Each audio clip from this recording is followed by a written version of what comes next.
If you work in quality control at a candy factory, you know strict safety regulations come with the job. It's why you partner with Grainger. Grainger helps you find the high quality and compliant products your business needs to inspect, detect, and help correct issues. And the sweetest part is, everyone gets a product that's as safe to eat as it is delicious. Call 1-800-GRAINGER, click Grainger.com, or just stop by. Grainger, for the ones who get it done.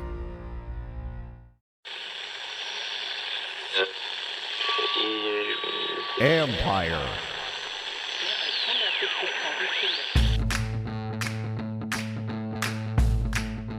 Hello and welcome to my podcast. Do me a favor, subscribe to the John Keim Report wherever you get your podcasts. If you're watching on YouTube, hit that like button, hit that subscribe button. You can find us there as part of Empire Media, AMPIRE. Always much appreciated when you tune in. Don't forget, you can read my work on ESPN.com. I have a story up now about Jayden Daniels, the injury. I'll get to that in a minute as we wrap up the Commanders' 40-7 win over the Carolina Panthers. Also, programming notes, Tuesday night, 7:30 Eastern time with Bram Weinstein, the voice of the Commanders, in our live stream. I will also have some sort of a game review or just kind of going over a few plays that'll come out Tuesday morning. So join me for all that stuff. And again, Bram and I, 7:30 Eastern time Tuesday, good chance to interact with us, ask some questions, make some comments to get out there, and just talk about a 5-2 team. Now, Carolina is not a good team. We know that. However, what this team showed, once again, it's another bad team that they played that they completely dismantled, and they did it early. That's a mark of a good team. So you can poo-poo or dismiss, and some people did. I don't think most of you guys are pretty wise about this. You can dismiss them if you want to say, well, Carolina has a decent offense and has had a decent offense, a good offense with Andy Dalton at quarterback. They did nothing today. They are a bad defense, and the Commanders tore them apart. That's what they should do. So that's two bad teams in a row. They played at home. They beat the Browns by 21. They beat the Panthers by 33. That's the third win by more than 20 points this season. But let's get to Jayden Daniels and get more into the game in a minute. So the update is, as Dan Quinn said after the game, there really is no update yet. He's going to get more tests on Monday to go over to see what the extent of the rib injury is. Now, what you kind of gather after the game, watching Daniels come off the field, he went up and gave Bryce Young a hug. He gave owner Josh Harris a hug, a nice embrace. So you're not doing things like that if it's just you're in this excruciating pain. You're not on the sidelines if it's a really bad injury. And that's where he was in the second half, was on the sidelines in his street clothes.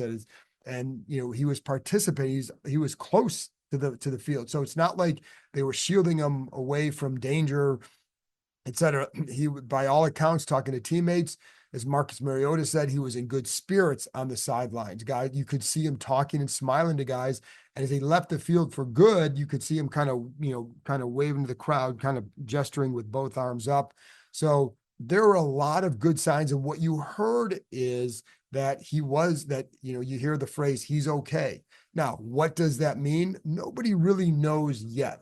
So I think it's hard to say what his status is at all for next week against Chicago, because we don't know. As Dan Quinn said, they'll get the test on Monday, and he'll update us on Monday. It's a 3:30 conference call with Dan Quinn. That's when we'll have more information on Jayden Daniels. But I think there are a lot of positive signs for him that, if nothing else, it's not anything long-term for sure. And so now, could he have gone back in today? Can't say that. I would not say that. When I watched him warm up after the injury, when he tried to go out in the second series, you could see him grimace in pain. He threw his helmet down. So I don't think it was just because it was a blowout that he didn't go back in the game. I think it was because it was tough for him to throw, and you have a guy that can go in and play. So, but again, we don't know yet what it means for this situation. And, you talk about being in good spirits. Well, that's kind of his natural personality. But I think when you're hurting like this, it's hard to always have that. And he certainly was showing that on the sidelines. He was smiling. He was engaged. You could see him at times talking to Sam Hartman as they, where there's on, just whispering things to him and looking on the headset or whatever. He wasn't on the headset, but Hartman, where somebody else was, and He was engaged with that. So he was into the game. Those are all good signs. And his mom even tweeted that he's fine. So all those are good things for him, but we won't know more until Monday. We get our first update from Dan Quinn. And then throughout the week, I would expect this to kind of linger just because it's a rib injury, and rib injuries can be painful. Dorrance Armstrong found that out, and he missed Sunday with a rib injury, something he hadn't had before.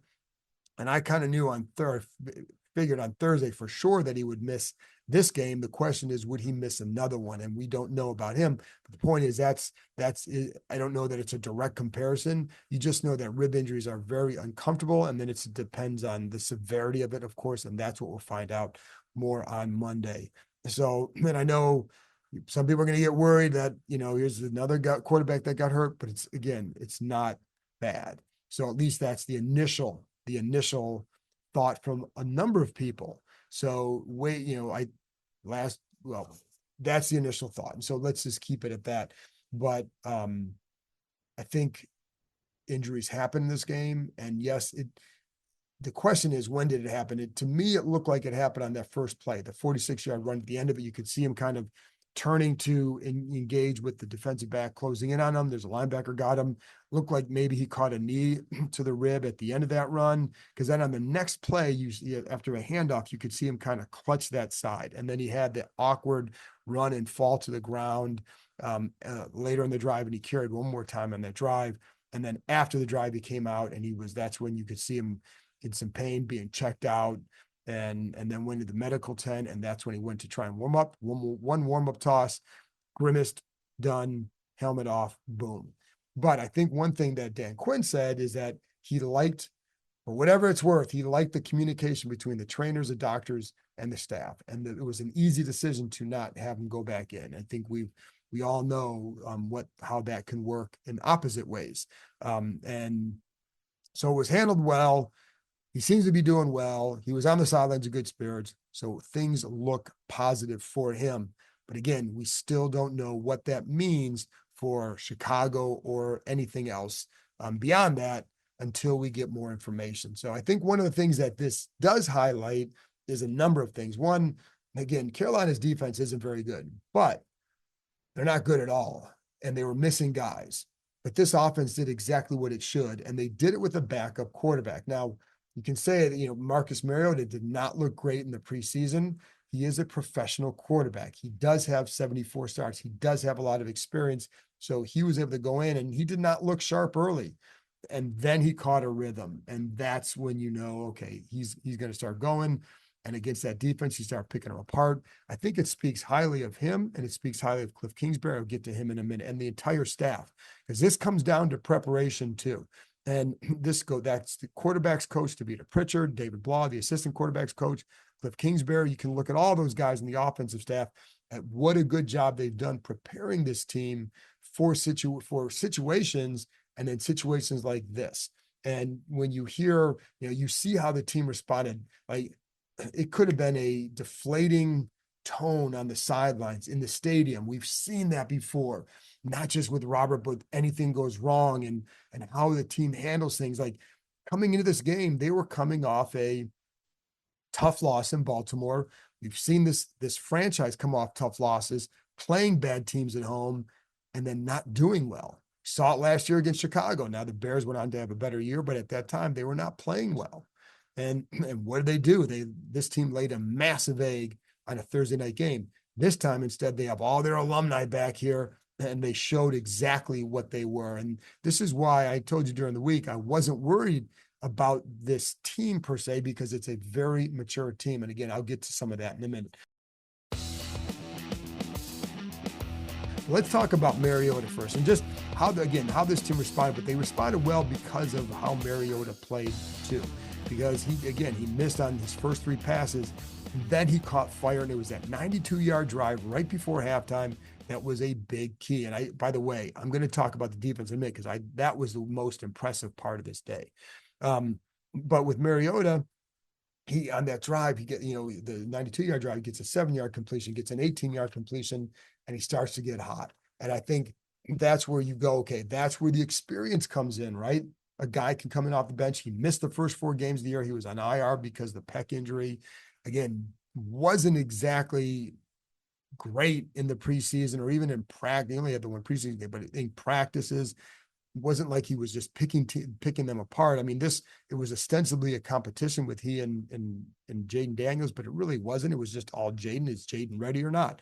But it wasn't like Mariota was necessarily pushing him. In fact, I know some reporters were talking about, oh man, should Jeff Driscoll be the number 2 quarterback? Well, Mariota showed today why he's valuable. And one thing that Zach Ertz said is that he said he played against Mariota in college, and this is more similar to the offense that Mariota ran in college than what he had been in other places. And so he felt like it was a chance for him to really show more of what he could do. And that's why when they signed Mariota, it certainly was with the idea of playing that he would be a good fit in this style of offense rather than a guy like a Jacoby Brissett or anything like that because of the ability to use his legs. Anyways, we saw that a couple of times, especially on that 92-yard drive. 15-yard pass to McLaurin. Really, there's good pressure. They have five rushers, a little bit of stunt in the middle, steps up, keeps his eyes up, hits McLaurin, just a good, confident throw over the middle. Has a 23-yard pass, another stunt, just a 4-man rush, but a stunt, 5-step drop, plant, straight to McLaurin over the linebacker, right inside the cornerback. Another good, confident throw. And you could see that momentum and the confidence picking up. And I don't know, these guys all say they're confident, but he hadn't been in a game. He played against the Browns, but it wasn't like he had played in a meaningful minutes for this team and have been a while, period. So for him to go out and do that, you still have to get your rhythm. You still have to build up that and like, okay, hey, now it's coming.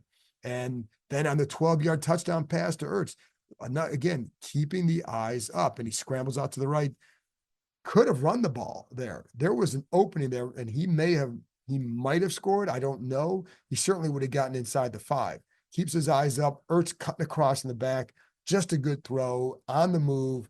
Good throw, good catch by Ertz, and a nice job by Mariota. That drive to me was a big key. There was no, listen, Carolina was done before that point, most likely, but you put it away, which is what you should do against teams that are bad. That's what they did. And that's what listen, folks, this is, again, the 3rd win by 20 or more points. That says something. If they were eking out wins against bad teams, okay, well, maybe we've seen that here too. Like there have been seasons where like, okay, they got this win, but it's over this bad Rams team or whatever it was years ago. That what does it really say? Well, what this is saying is that they're handling business, and that speaks to the maturity of the team. How they fare against good teams, yes, that matters. I still think they're building up to a certain point against the top teams.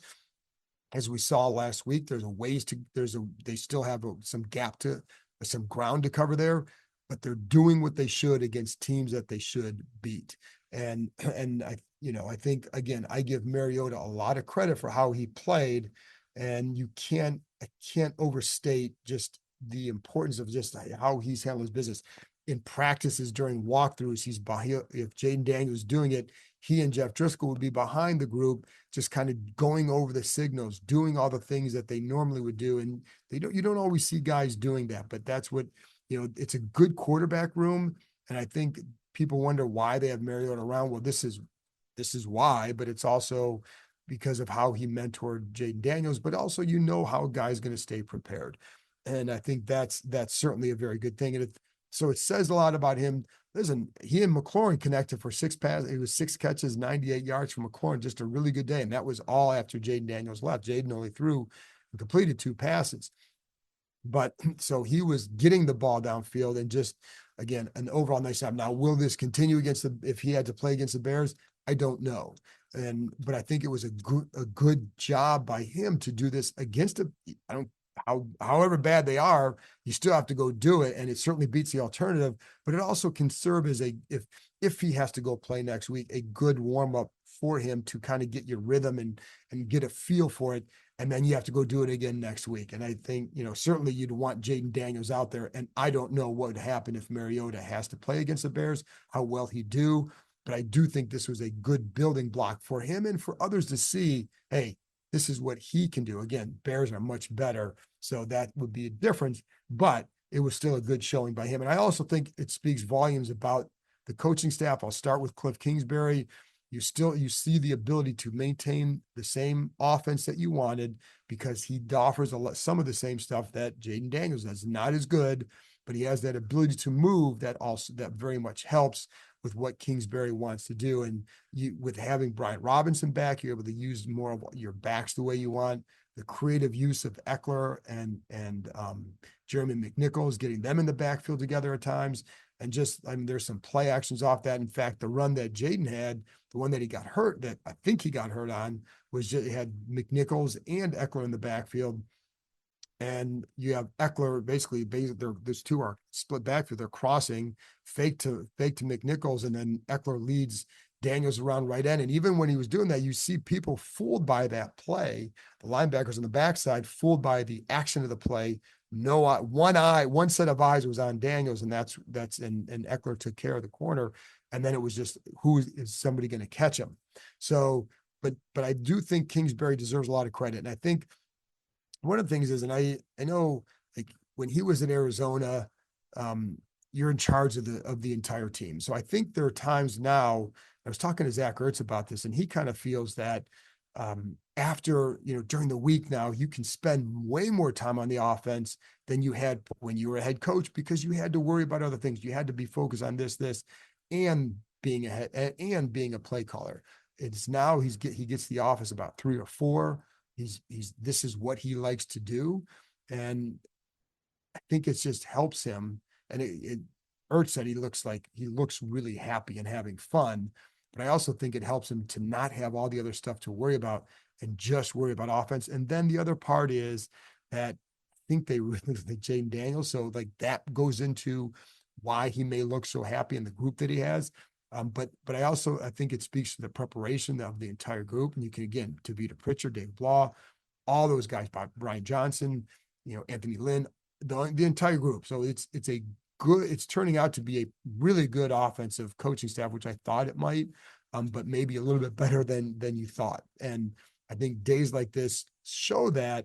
And again, now, could they do this against Chicago? Well, again, the Bears are better, and we'll see next week. But I think you have to give a tip of the cap to what they did in this game for sure, and what Mariota showed. The other part of it is too, and it's funny because these guys talk. Mariota said this is a unique group, and one of the more unique teams he's been in. A lot of guys have said this, and we've talked about that. A lot of us have talked about just how close this group seems, and you see that. And I think it comes through in moments like this. Guy goes down, what happens? And De'Ami Brown talks about the brotherhood.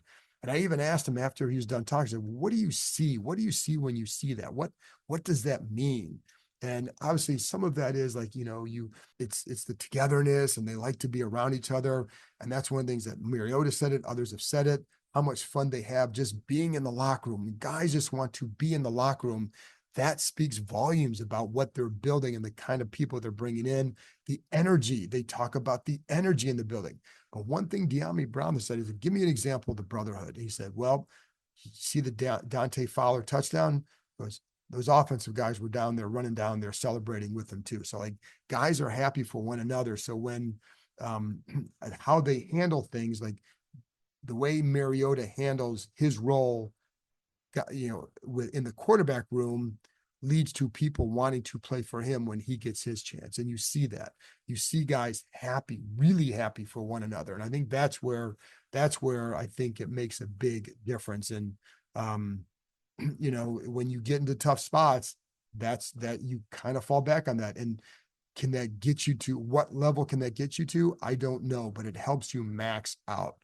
I think that's the big key. I think this team is absolutely maxing out and will do so for the season. It's funny because it was Mariota said that one of the things somebody asked him about, like the focus of this team or whatever, he said it's tomorrow. And it's just meaning get back to work and focus on that day. And that, I think that's why I like this group, because they do, after the Ravens game, after the Browns, after whatever game, with their approach is get back to work. And I told you, I loved how Quinn said that it was a lopsided game against Ravens, because it kind of sends a message to the players like, yeah, you were close, but that showing wasn't good enough. you want to beat those teams, you've got to play better. And, they're going to play better, way better teams than what they saw today. But if you keep that same approach, you will max out. And I think that's what they're really, that's what you always want to do, is to do that for sure. And then again, it helps to have number 5, but if you don't, then you've got to fall back on something. And can you do that? And, I just think that makes a big difference. Hey, it's Bram Weinstein here, voice of the Commanders, and of course, frequent guest of this podcast, the John Keim Report. I wanted to let you all know that my show, which airs at 11 a.m. to 12 p.m. on ESPN 630, is now exclusively produced by Empire Media, my company, and is going to be distributed through our network. So I'm asking you, please, if you subscribe to this show and love this show, give mine a try as well. Subscribe to the Bram Weinstein Show wherever you get your podcasts, and many of the shows and many of the elements that are in the show will be available on the Empire Media YouTube channel. We're going to talk a ton of Commanders and other DC sports. Check it out. Going back to the game for a minute, that first drive of the second half also was really good, and just kind of putting that quote unquote nail in the coffin. It was, you watch the timing that Mariota had with Terry McLaurin on this. It was a 2nd and 15, just a 19-yard throw to the left. But you see Mariota throwing the ball before McLaurin is really getting to his break. That's timing, right? That's a comfort level in chemistry and confidence. And Mitch Tischler asked a good question in the press conference afterwards, like the fact that they had Mariota, quote unquote, compete with Daniels for the job. Well, it gave him a chance at some first team reps in the spring and in the summer. So you got to work with a lot of these guys, all these guys in training camp. So you had a little bit of a knowledge built up of working with them. And I think it translated today for sure on that. Then, he has the next pass after the McLaurin one is a slant to Ertz, hits him in stride, gets yards after the catch. He was, again, and Mariota was able to use his legs, which was very good. And then, he connects with Sinnott for a touchdown, and good for them. So good job by Mariota. And I don't want to overstate like just what it was, I don't want to also just blame it on Carolina being bad, because you still have to go out there and execute. And we have seen too many times in the past where maybe the offense does it, but the defense does not. And that's where we go now. So Dante Fowler got this game going in the right way for Washington with the touchdown, interception, the pick six. And he had a really good game. One had a sack on the interception. Just there was some pressure, and ball was going to throw to the back behind the line of scrimmage, but Dalton hits Fowler in stride. He jukes Dalton and then just takes off from there. Just a nice athletic play by Fowler. But that kind of got them going. And when you're playing a team like this, the one thing you need to do is completely make them one-dimensional and just suck the life out of them right away. And I think that's what they did, because then Washington's offense went right down and scored 10-0. And that essentially was the game, even though it didn't have to be, but you never really felt like Carolina was going to threaten them. And the Panthers offense had been moving the ball the last few weeks. Under Dalton, they were a top half offense. Now, it was the bottom of the top half. So they were like, I think it was 15th in scoring, 13th in yards, something like that, with Dalton as quarterback. But that's solid, right? It's not a great offense, but it's solid. What did we say all week? Well, I thought this team would win. I thought they would win. I never doubted this. And I've come to the stadium many times with other teams where you doubt it, did not doubt it with this team. But what did we all say? Well, I think they're going to move the ball in this defense. Well, they did not. 180 total yards. They were shut out for the first 3 quarters. They were averaging like 3.7 yards per play deep into the second half. And that's like their average for the season with Dalton was 5.4. So they took Chuba Hubbard away, and for sure. And he was a worry coming in, a really good back, good vision, good cuts. They took him away. And I've got to go back and rewatch the game to see exactly what they're doing. But they they did their job for sure. And that's an offense that you could, it's not the Ravens offense. And if you could take things away right away, they took Hubbard out of the game early in the first half, essentially. And so that's not a team that can win being one dimensional, but they took those. I mean, give the secondary a lot of credit. You didn't see any big plays. You didn't see missed assignments. I'm sure there were a couple, but they did not pay for them if there were. And then you even had Emmanuel Forbes picking off a pass because he was in the right spot in coverage, got to get some more snaps out there. That's good for him. As you heard Fred Smoot on the podcast the other day, if you didn't listen to it, go watch that, talking about how Forbes needs to get his confidence back. Well, plays like that help do that. So a really good job by the defense. Again, they did what they should, but making them one-dimensional was a major, major key. So definitely teams in the past year that would not have handled this game the same way. I just think it speaks to what they've created here, that if they had won 20-7, given what happened with Daniels, would you have been surprised? No, but you have to be at least excited that, man, they still went out and moved the ball at a really good clip without him. And they ran the ball really, really well again. And that's not surprising to me, because what you saw on film was that defensive line getting moved back, and they were missing a lot of missing a lot of guys. So that always helps. And they did this too with the alumni in attendance for the homecoming weekend and for the Darrell Green retirement ceremony. Attended that before the game. Cool. Just fun to see Darrell and how much fun he was having, and how much fun the fans were having watching this. And I think that's also a key, that this is they wanted to see that. And I think it was good for Darrell to be back in the fold here, and just knowing what it meant to him. And I think what he likes is that he used football as a vehicle to make a difference in people's lives. And I think that's something that he's continued to do. And it's what I think he's most proud of, for sure. I know that he is. And, but he was a really good player here. And I think just having him back here is a big deal for the franchise. And I think, it's funny because this alumni group base has been back here a lot of times. They didn't see anything like this. And I think one of the things that Darrell's talked to the crowd about is the new generation of fans and how stick behind them, because it can be a lot of fun when things are going well, as they are now. And you have Jayden Daniels to root for. And just like, this is now a franchise you can get behind because of all the changes and because of things going on. And so I think we're seeing that more and more each week. And, again, I think there's something going on here, and where I'll just say this, they'll max out. And Mariota said, one of the things he said during his presser is basically, keep your heads down, get through this. He goes, but he said, when we pick our heads up in January, I think we'll be pleased with where we're at. And guys who have been around, who have been part of winning teams, know what it looks like, not just on the field, but in the locker room, in the meeting rooms, etc. Nick Allegretti, who played and won Super Bowls with the Chiefs, said that he's having a blast here. And, you talk to Zach Ertz, like, those guys know what it looks like, and they're seeing signs that, like, now there are still holes in this roster. We know that, and that could bite them in the end. It could, when I say maxing out could be 10-7. I don't know.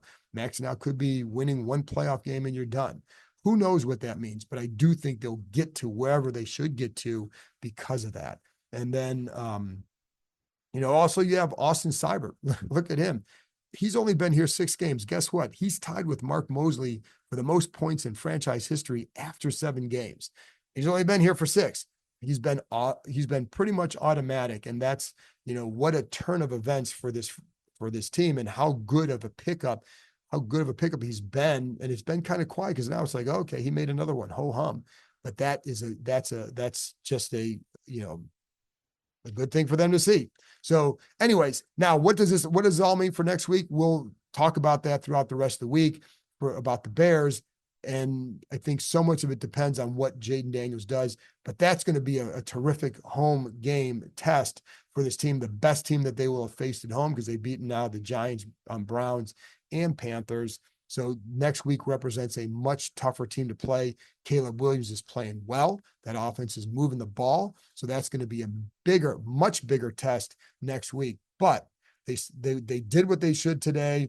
They blew out a bad team, and they did it with their best player on offense, their best player not really having much of an impact. So anyways, folks, that's it for me. Again, I'll be back on Tuesday with a little game review, and then Tuesday night, 7:30 Eastern time with Bram Weinstein, the voice of the Commanders. Appreciate you tuning in. Enjoy it, folks. I'll talk to you next time.